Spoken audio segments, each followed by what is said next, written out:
Hello mga ka-backyard, ka-farmers, nakakasadman. Itong aking naglilimlim na gansa, goose. May pumatay sa kanya.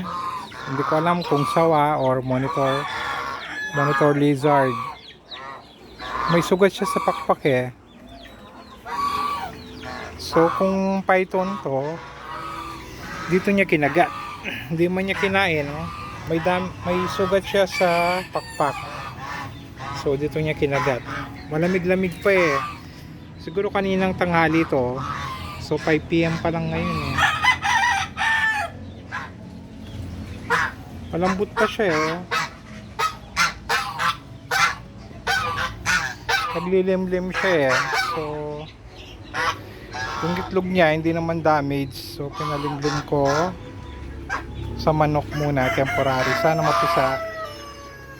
Awareness kasi dito sa likod namin maraming monitor lizard, bayawak at python. So siguro kanina tanghali nangyari to kasi malambot pa siya eh. For around 1 hour before ako bumaba. Kakasad naman. Chinese talus breed pa naman to, mixed breed. Sa bagay may anak naman siya. Yun lang. Bawi na lang sa mga anak.